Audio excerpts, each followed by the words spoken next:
Oi, desde Jerusalém para o mundo. Tudo bom?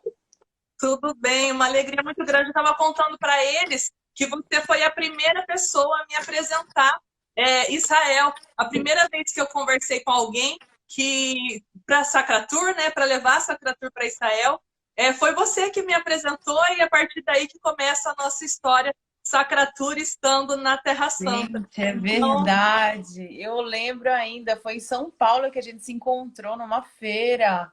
E você foi. toda cheia de ideias muito legal, faz muito tempo, né? E olha E aí daí onde a gente. E hoje estamos aqui juntas, então, para poder conversar um pouquinho disso. E aos pouquinhos as pessoas vão entrando e vou convidando você que já entrou para você convidar as pessoas que você conhece para estarem conosco aqui também. Compartilha essa live com seus amigos para que eles possam também conhecer um pouquinho mais sobre essas duas religiões que são tão importantes para a gente.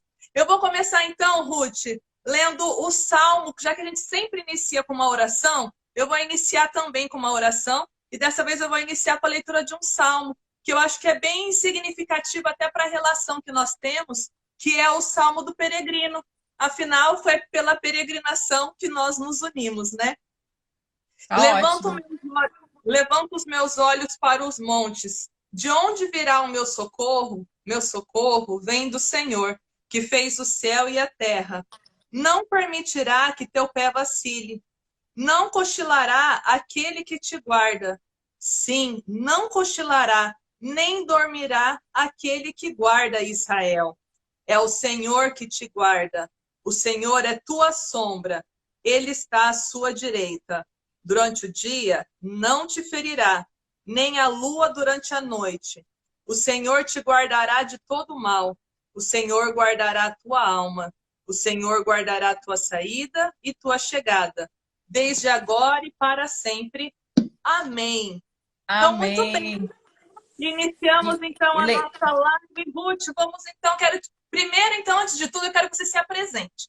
Quero que você fale um pouquinho de você para quem está aqui com a gente, para que conheça quem é a Ruth, e Legal. aí nós iniciamos a nossa conversa, tá? Antes de você Antes. falar só uma coisinha, o Padre Bessa, que está na nossa arte, que ia começar com a gente uma hora antes da live, Hum, uma mensagem, que está ventando muito forte onde ele está, então não tem como ele entrar. Então nós vamos ter Tranquilo. que a gente vai ter que, na verdade, vocês vão ter que se contentar comigo na parte cristã, tá? A Ruth Tá vai ótimo. dar show e aí eu tento aqui fazer o nosso melhor e vocês vão me ajudando aqui nos comentários, tá? Se eu falar Vamos fazendo bobeira, as perguntas. isso, vocês vão perguntando e a gente vai falando junto, tá? Ruth, vai lá, se apresenta, por favor. Então, mas antes de me apresentar, eu queria falar para você que esse Salmo do Peregrino que você leu agora, quando os peregrinos chegam em Jerusalém, a primeira vez que eles vêm, a gente para e toca essa música no ônibus. É porque é um salmo, mas também tem uma música e todo mundo fica muito emocionado, porque é um salmo que a gente passa a vida inteira lendo e ouvindo, e de repente, quando eles sobem para Jerusalém, tem aquela emoção que eles estão tendo estão vivenciando aquelas palavras que estão ali escritas. Então é muito forte o Salmo do Peregrino, porque quando ele está aqui, ele lê isso quando ele vem a primeira vez em Jerusalém. É muito legal mesmo. Sim, sim, super significativo. De onde virá o meu socorro, ainda mais também agora, né, Ruth? De onde virá o meu socorro? Aí as coisas estão voltando ao normal, mas aqui na nossa cidade, por exemplo, acabamos de ficar sabendo que são 15 dias tudo fechado de novo. Então ainda a coisa não está resolvida por aqui, a coisa ainda está no tumulto. Então acho que é esse Tá, momento também de pedir para Deus esse socorro que a gente com está certeza. precisando e que as coisas vão Com normalizando, né? certeza. Bom, sim. Então, deixa eu te falar. Eu já moro aqui em Israel há 20 anos. A minha família é de Manaus. Eu costumo falar que eu era de Manaus, né? Porque eu tenho 36, então mais da metade da minha vida eu tô aqui. Aqui, todos esses 20 anos eu passei em Jerusalém. Mais ou menos uns 3 anos eu tive em Haifa, mas eu vim para cá com 15 anos. Então, terminei o colegial, depois continuei e trabalho já no turismo tem 10 anos. E essa sou eu, tenho uma filha, moramos em Jerusalém. E aí? Falta mais alguma coisa? Não, só queria que você falasse um pouco de você para as pessoas conhecerem quem é Ruth. Bom, vamos então agora falar. Ruth é judia de família judia, né, Ruth? De pai, de mãe, de avó, de tudo que é lado. Não tem para onde correr. Ótimo. E até, na verdade, isso que favoreceu sua entrada aí em Israel, foi isso que te levou até aí? Ou não tem nada a ver com a religião? Tudo a ver. Primeiro, mas eu não vim porque minha família é uma família religiosa. Minha família é uma família totalmente tradicional. Se você encontrar na rua, não vai apontar e falar, ah, eles são família judia, judaica. Não, não tem nada, não é por causa disso. Eu morava em Manaus, eu queria muito fazer um intercâmbio. E na época tinha possibilidade para quem era descendente de judeu vir morar em Israel, contudo patrocinado pela comunidade judaica, pela agência judaica que fala que eles têm o interesse dos jovens judeus virem para Jerusalém para Israel, para poder acabar fazendo uma imigração. Então, foi por isso que eu vim com 15 anos pela descendência, entendeu? Na verdade, a gente fica imaginando, né, Ruth, porque como nós somos cristãos e nós vamos para a nossa Terra Santa, a gente fica enxergando isso, é muito difícil, às vezes, enxergar que a grande população de Israel são judeus, na verdade, né? Então, nós não temos uma grande população de cristãos, muito pelo contrário, não é isso? Aqui, para você ter uma ideia de proporção, é, um país de 9 milhões, 74% são de judeus e apenas 3% são de cristãos aqui. É muito Ou, pouquinho, muito ou seja, pouquinho. nós não somos nada aí, né? Na verdade, os judeus eles acabam indo para Israel porque é a terra que é a terra prometida deles. E fala para mim uma coisa, Ruth, qual que é a diferença entre judeus e israelitas? Bom, judeu é quem vem da religião judaica.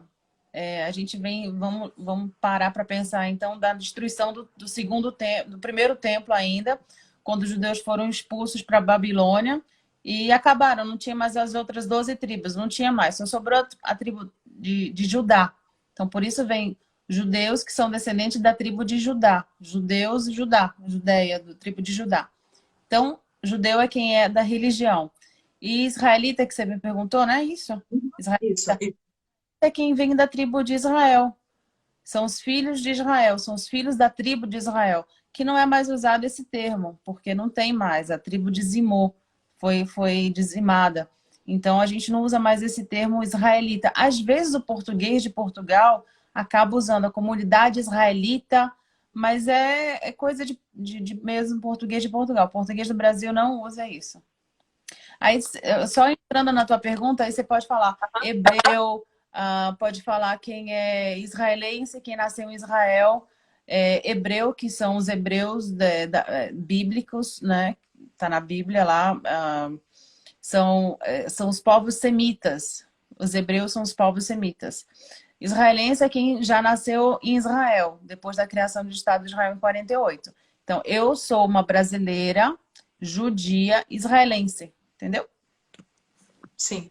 Então, bom, então a gente pode dizer que não necessariamente sou judia e sou as outras denominações todas, sou israelense, por exemplo, eu não necessariamente isso, que não é o seu caso, por exemplo, né? Eu vou dar um exemplo bem próximo. Minha mãe, no caso, ela é uma judia, mas ela não é israelense. Sim. Entendeu? Minha mãe, mas ela não tá aqui, não nasceu aqui, não tem imigração, não vive aqui, ela vive no Brasil. Ela tinha que estar por Uhum. aí, ela não conseguiu acessar. Não, mas ela vai entrar, já já vai dar tudo certo. Vou pedir para vocês que entraram agora também para compartilhar, convidar seus amigos, que vamos entrar agora no assunto das semelhanças e diferenças de judeus e cristãos. Bom, algumas coisas que eu sei que a gente tem de semelhança. Primeiro, nós somos duas religiões monoteístas. Acreditamos no único Deus. Uma outra coisa que é bem semelhante também é que nós acreditamos nos profetas, os mesmos profetas que são os profetas do Antigo Testamento nosso são os profetas que vocês também acreditam. Até as leis todas que vocês acreditam são as leis que nós acreditamos. Porque nosso livro sagrado, que é a Bíblia, que eu acabei de fazer a leitura, estava procurando, está aqui na minha mão, ela faz parte dela, na verdade, é o livro sagrado de vocês, né? Queria que você contasse Exatamente. um pouquinho qual é o livro sagrado de vocês, como que é de onde vêm esses escritos da fé de vocês? Então, as semelhanças também, semelhança que a gente tem muito em comum dos judeus e os cristãos, a gente segue os 5 primeiros livros, que são os Pentateucos. Sim. Todos os profetas nós seguimos, toda a história da criação do universo, do mundo, tudo está aí. São as semelhanças bem claras, bem definidas. As festas bíblicas também, a Páscoa, que é comemorada pelo cristão, tem a semelhança da data também junto com o judaísmo. Tem uma festa no final do ano, que é a festa das luzes, que é o Hanukkah, que também é comemorado geralmente muito próximo ao Natal, que também tem toda uma comemoração. O Pentecostes Pentecostes e o Tabernáculos, que os cristãos têm essa passagem também. Tem alguém perguntando a diferença do hebraico da Torá e o hebraico falado atualmente. O hebraico da Torá não é exatamente hebraico. O hebraico era o aramaico, tá? E o hebraico de hoje em dia não era o mesmo usado antigamente, que o hebraico falado é um hebraico diferente do que o hebraico que estava na Bíblia. Que nem quando a gente vai ler uma coisa assim em português ou em latim. É um pouco diferente, é um pouco mais sofisticado. Não é usado no dia a dia o hebraico usado na Bíblia e o hebraico falado. O hebraico falado é interessante falar que é uma língua que renasceu, porque ela não existia até então, até a criação do Estado de Israel, um pouquinho antes. Ben Yehuda, ele recriou a ideia do idioma, porque não tinha como ter um país sem um idioma próprio. Então, o hebraico, você pode pensar assim, o país tem um pouco mais de 70 anos, ele tem um pouco mais de 100 anos, o hebraico falado hoje em dia. A gente usou um dos dias aí, a gente comentou sobre isso no nosso Instagram. Depois, quem quiser também um pouco mais de informação, a gente fala um pouquinho sobre isso também. Interessante. Deixa eu aproveitar, então, já que você entrou na questão de feriados judaicos, você comentou da Páscoa. Vocês não chamam feriado de Páscoa, vocês têm um outro nome para esse feriado, não tem? Tem, a gente chama de Pessach. Pessach, que é a festa de Páscoa. Mas também no Brasil a gente chama também fala de Páscoa. É usado também comum nas famílias judaicas falar de Páscoa. E, na verdade, quando a gente fala dessa questão do feriado de Páscoa, a gente está se referindo à passagem. No nosso caso cristão, nós estamos falando da passagem da morte para a vida, da morte de Jesus para a vida eterna. E vocês? Mas é muito interessante porque as duas religiões tratam de uma passagem. Tá? A religião judaica fala sobre a saída do Egito, era como nós estávamos escravos por 400 anos e passamos 40 anos entre a saída do Egito para a Terra Santa. É uma passagem, uma libertação. Quando fala no cristianismo, também tem uma parte toda simbólica e toda direcionada, que é uma libertação. Foi o que Jesus passou. Todo o sofrimento dele, tudo que ele passou para poder ter um outro surgimento.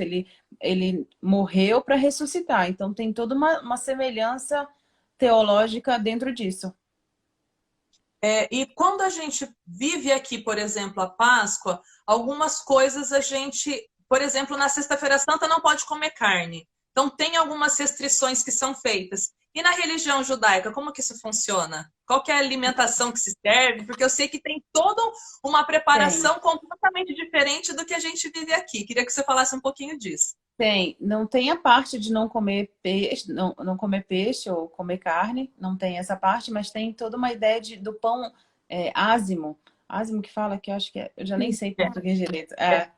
Então, porque tem o simbolismo também, né? Que quando o povo de Israel, o povo judeu, estava saindo do Egito, não tinha tempo de ficar sentado para fazer uma grande refeição, de deixar o pão poder fermentar e fazer aquela refeição grande. Minha mãe entrou! Oi, mamãe!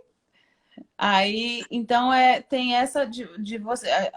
na Páscoa a gente come a matzá, que é o pão ázimo. É uma tradição, mas não é só isso. É a proibição de comer qualquer tipo de trigo, qualquer tipo de alimento fermentado. Então muda completamente a rotina de hotel, de uma família. Tudo fica de cabeça para baixo durante uma semana. E eu vi, Ruth, eu acompanhei um pouco as suas postagens esse ano, da sua preocupação de encontrar todas essas coisas por conta da questão da quarentena. Como que Não, foi viver esse ano, então, aí? foi difícil, porque a gente primeiro não podia sair para ficar procurando comprar os alimentos por aí fora. E como pensa, tem várias coisas que a gente não pode comer, porque quando você vai pensar alimentos que fermenta, o trigo está na base de tudo. Você não tem pão, você não tem macarrão, você não tem. Tem várias coisas. E às vezes dentro de alimentos industrializados tem o trigo. Então a gente não pode Uhum. comer. E a gente come muito ovo. É uma semana que todo Israel come ovo. Não tinha ovo, Larissa.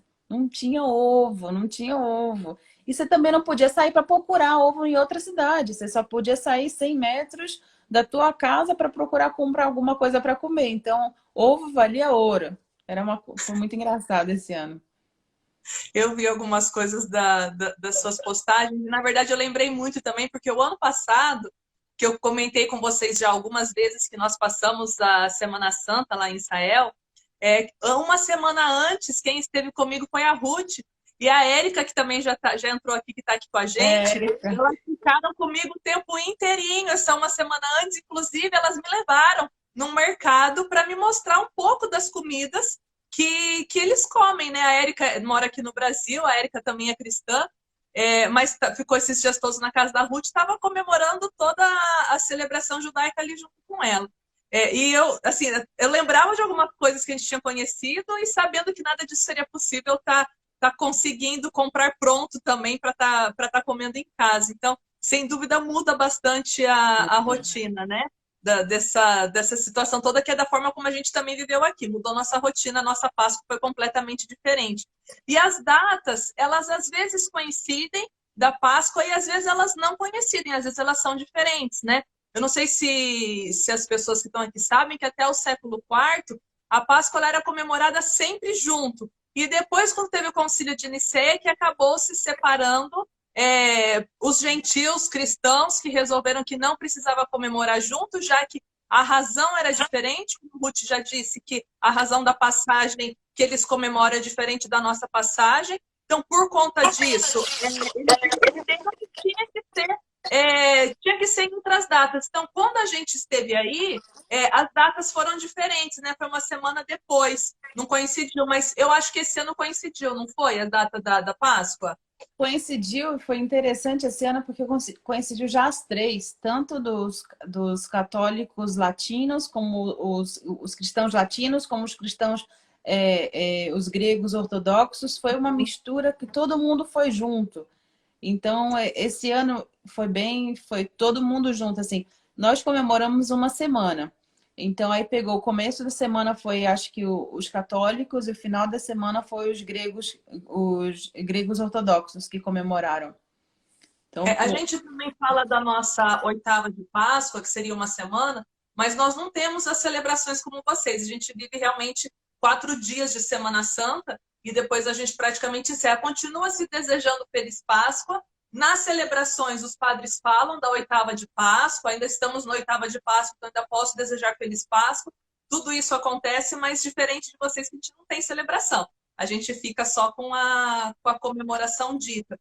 Quando a gente vai para Israel também, Ruth, uma coisa que podemos perceber, principalmente em hotel, que é o local que é mais fácil de enxergar isso, é a questão do Shabat, que é completamente diferente do que a gente vive aqui. Eu queria que você explicasse o que é isso para as pessoas e como que funciona, por que nos hotéis a gente percebe tanto que é Shabat.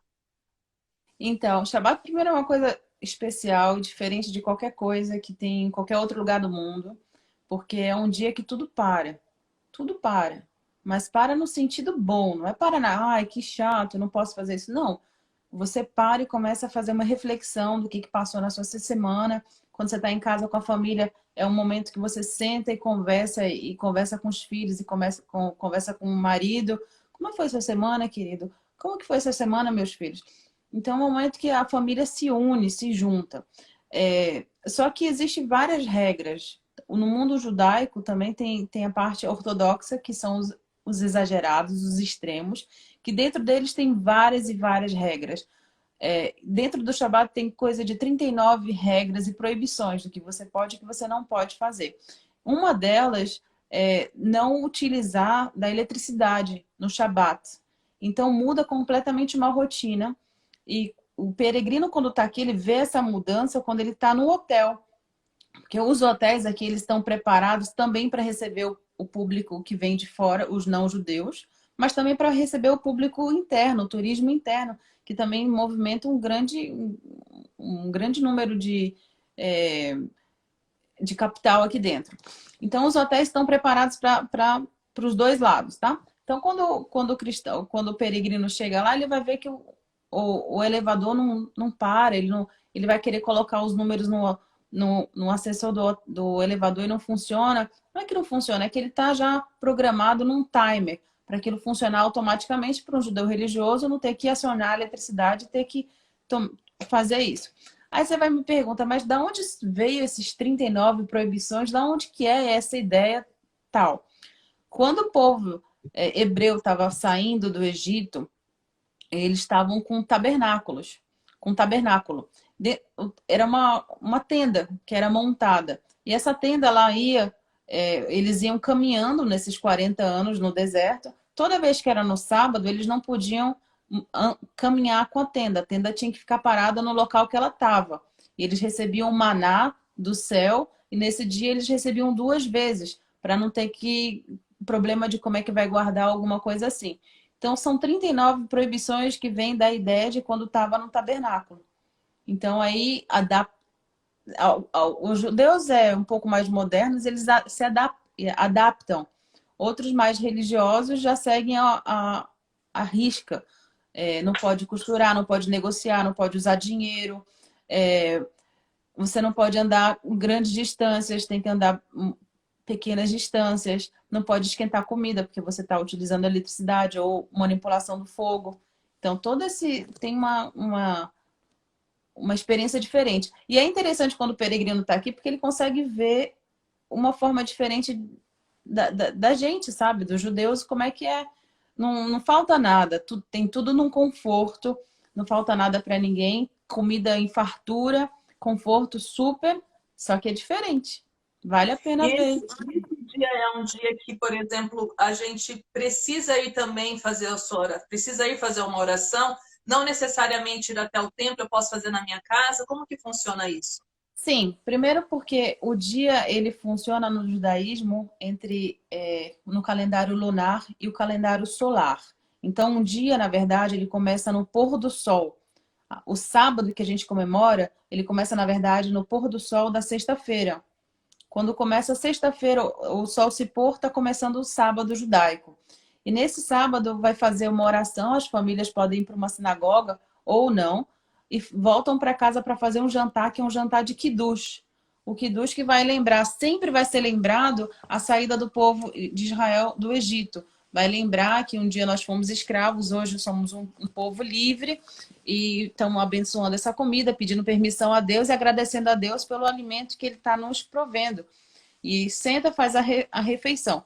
No dia seguinte, as pessoas podem ir para o templo ou não, podem fazer uma oração em casa e faz uma refeição novamente e no final da tarde o sábado acabou. Que aí o outro dia está iniciando. Uhum. Então, na verdade, o que a gente mais sente quando a gente está aí realmente é perceber essa questão da eletricidade. E a gente encontra mais vocês na rua também, principalmente os judeus ortodoxos. É possível nesse dia ter um acesso maior a vocês. E é interessante que a última vez que eu estive em Israel, nós chegamos bem no final do Shabat. E o hotel estava lotado de judeus, saindo do hotel para voltar para suas casas.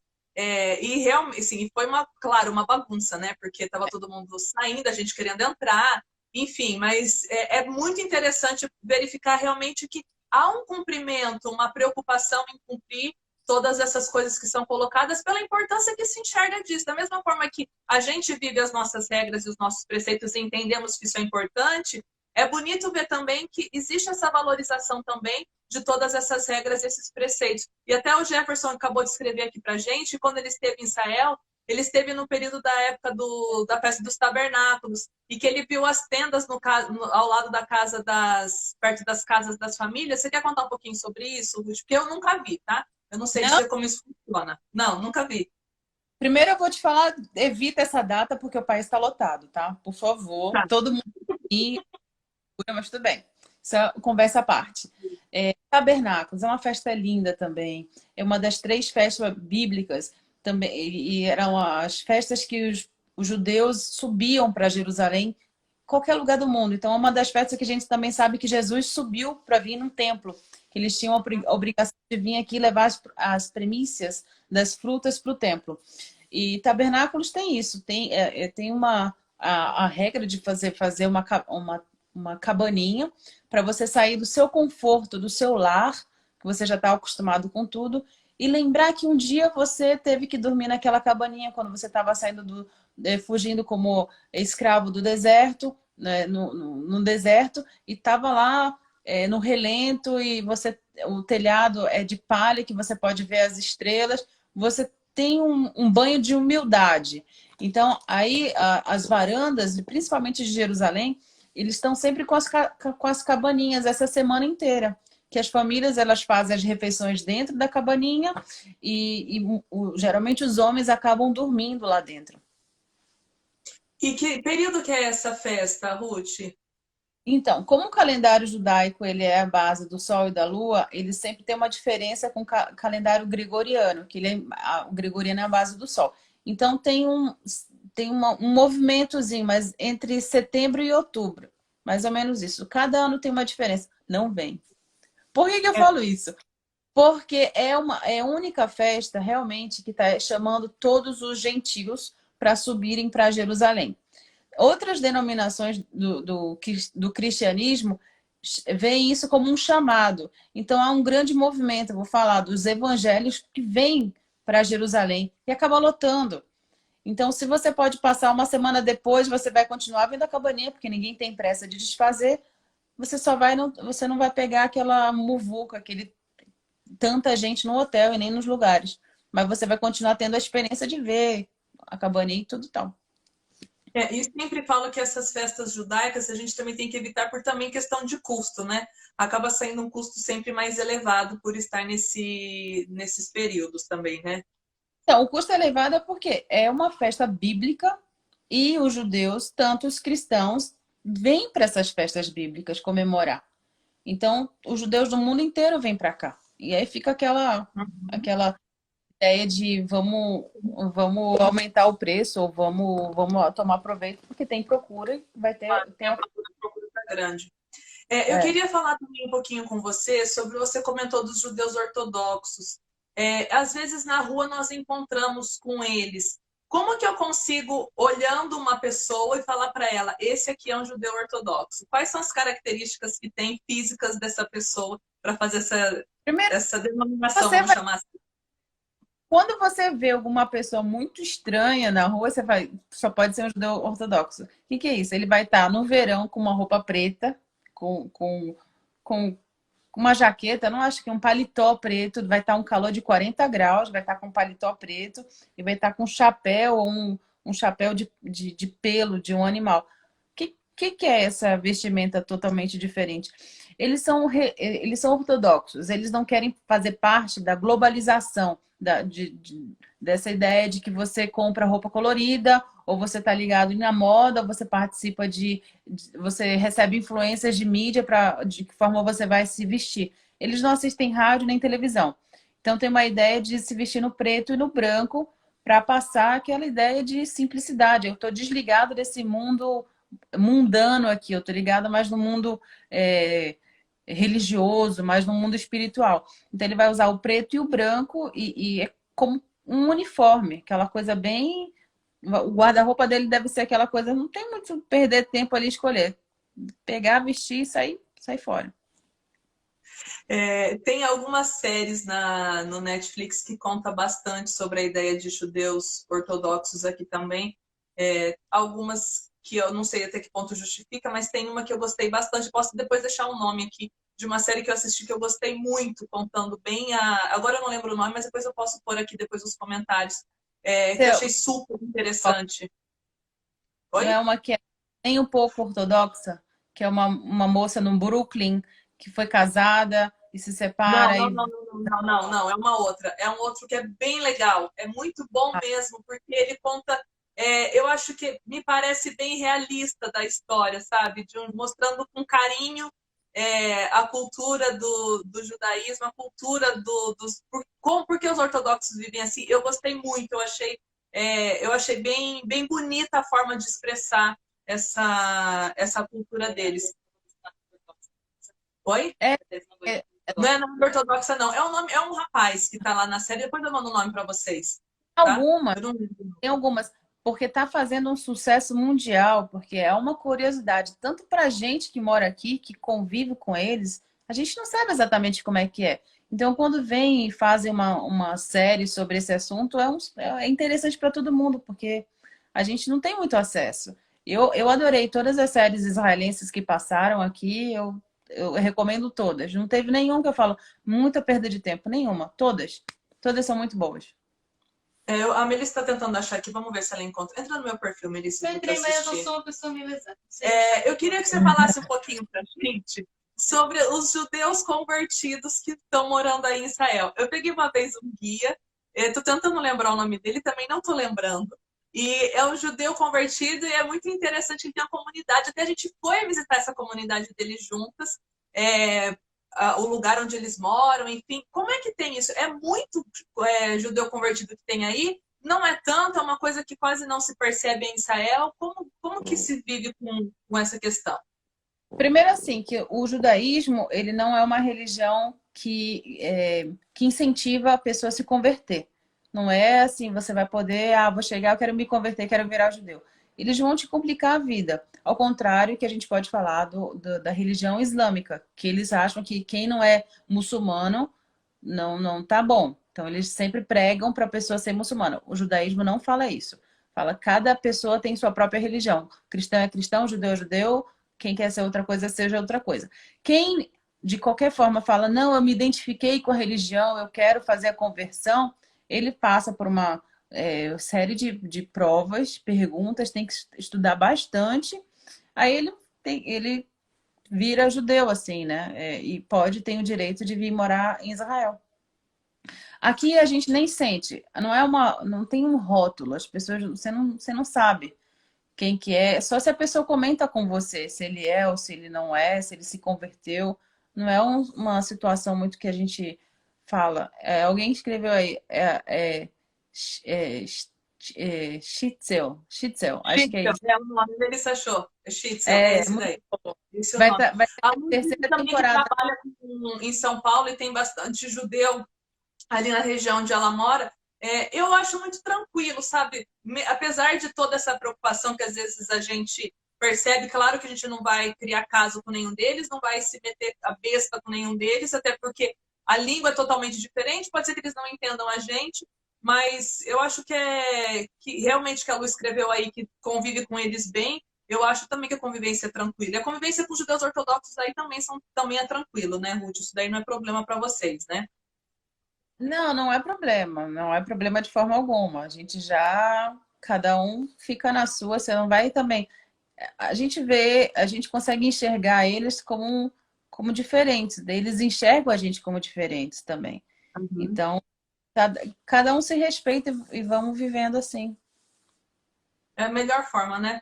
É interessante também que, por exemplo, o Papa João Paulo II, ele sempre diz que os judeus são os nossos irmãos mais velhos, até porque começaram antes, né, do que a gente. E Jesus também era judeu.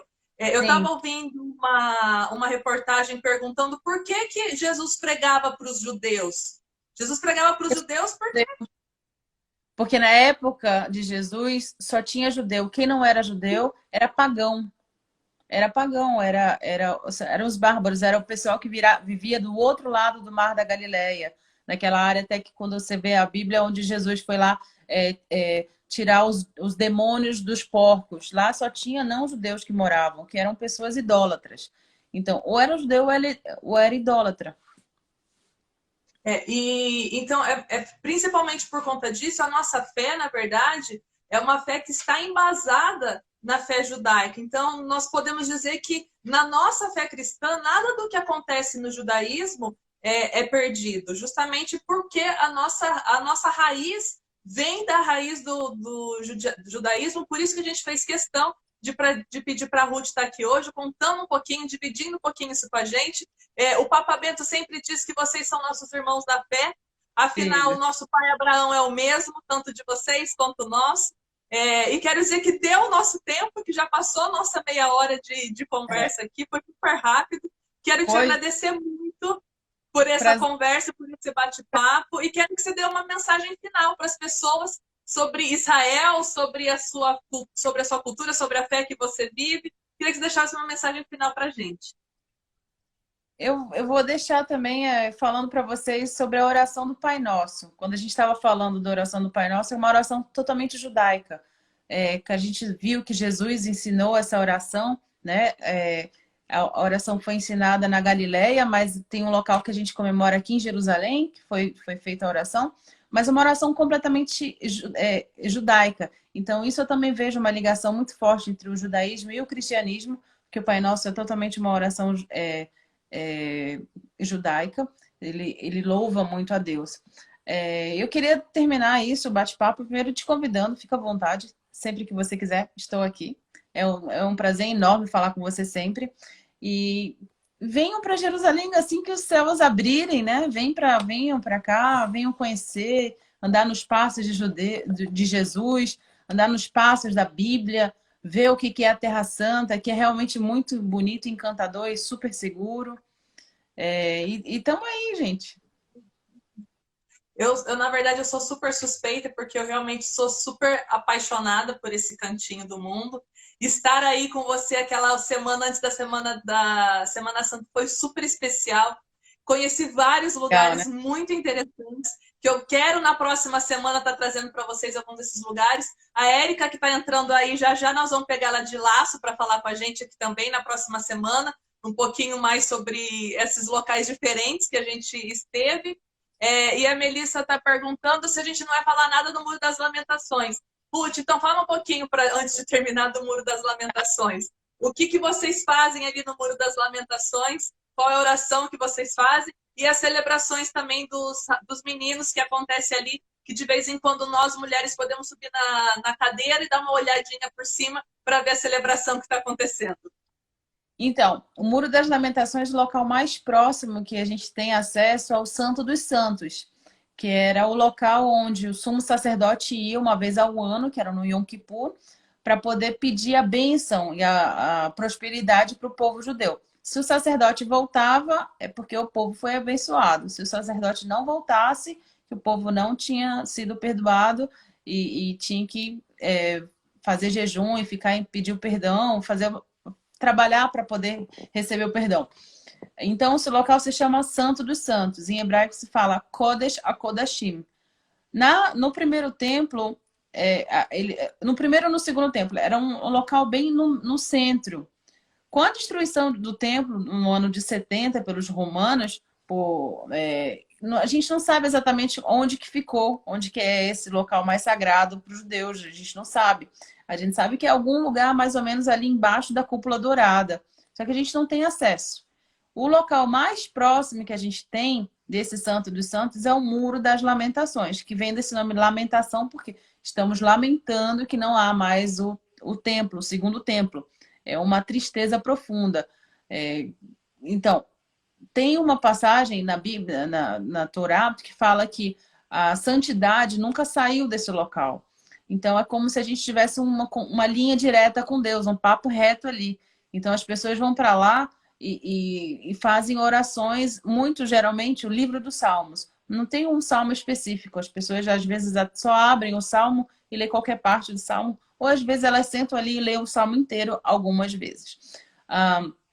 Também faz a comemoração da maioridade do menino, que para os meninos são aos 13 anos. Então, é um costume, não é uma obrigação, mas é um costume muito popular aqui de fazer essa comemoração no Muro das Lamentações nas segundas e nas quintas-feiras, que na época era um dia que eles iam ler a Torá, que era um dia que tinha feira, que a população estava na rua. Então ficou esse costume, já a população vai estar na rua, vamos fazer uma celebração, vai estar todo mundo lá, e até hoje isso acontece. E eles fazem bem bonito, vem um grupo de pessoas, às vezes tocando tambor e fazem tipo como um casamento, porque tá falando que é uma maioridade, mas não é um casamento que vai casar com ninguém, só porque ele fez um passo mais para a maioridade religiosa, ele não tem obrigação nenhuma, ninguém vai casar aqui não. Ah, e aí jogam balinha para dizer que ele tenha sucesso e tenha doçura nessa nova fase da vida. As pessoas estão lá super bem vestidas. É muito bonito a festa do Bar Mitzvah no Muro das Lamentações. Eu gosto Descem do bastante. monte. Cada vez... A Melissa quer Peraí, saber se, pelo que eu estou da outra pergunta, é se as pessoas vão de outros lugares para Jerusalém para viver essa celebração, ou se existem outros lugares do país onde também se faz essa celebração, ou é só ali em Jerusalém no muro? não é uma obrigação, é um costume. Eu já pego o exemplo familiar. Meu sobrinho comemorou agora no último dezembro 13 anos. Eles moram no extremo norte de Israel. Fica numa distância de 3 horas de carro. 3 horas de carro, eles falaram, não, vale a pena. Vamos comemorar no Muro das Lamentações. Então veio família do Brasil, todo mundo que estava aqui em Israel, e fomos comemorar com ele em Jerusalém, no muro. Mas não era uma obrigação. Poderiam ter feito numa sinagoga do lado da casa deles. Mas como para gente que veio, nós somos judeus que viemos de fora, lá do Brasil, e estamos aqui tão pertinho, para a gente é tão importante, então ficou muito claro que iríamos fazer ali. Mas vamos supor, outras pessoas que até moram em Jerusalém, talvez não fossem querer ir fazer a festa lá no mundo. Não é uma obrigação, é uma tradição. Bom, eu acho que encerramos por aqui, então. Quero te agradecer bastante. Quero convidar também quem está aqui conosco para nos acompanhar na próxima quinta-feira, nesse mesmo horário. A gente vai estar falando com o Padre Pedro, que foi guia em Israel, hoje está morando lá em Portugal. A Ruth conhece, até foi a Ruth que nos apresentou para o Padre Pedro. E nós vamos ter uma conversa com ele falando um pouco mais sobre os locais religiosos, porque até agora nós não falamos de locais religiosos cristãos de Israel. Para você ter ideia, Ruth, a gente está falando só de cultura, de história, de diferença de religião. Até agora não entramos nesse assunto, então na quinta-feira vai ser o nosso foco, falar só da parte de religião cristã, junto com o Padre Pedro. Tenho certeza que vai ser muito bom. Convido você para estar conosco, então, na quinta-feira. Ruth, o meu muito obrigada, de coração, por esse momento que a gente teve junto. Espero poder te encontrar em breve. Espero poder estar aí para poder te abraçar, coisa que a gente não está podendo fazer aqui ainda, para que a gente possa curtir um pouco mais esse país, com o mesmo carinho que você sente por esse local e que eu confesso que eu também sinto. E sinto muita saudade de estar aí e não vejo a hora de abrir a fronteira para poder estar em Israel, passar pelo menos aí uma semaninha aí com vocês e curtir um pouco as coisas boas que tem. Então, nosso muito obrigada. E obrigada a você também que nos acompanhou aqui durante toda essa nossa live. Um beijo grande para vocês. Obrigada, Ruth. Tchau, tchau. Tchau.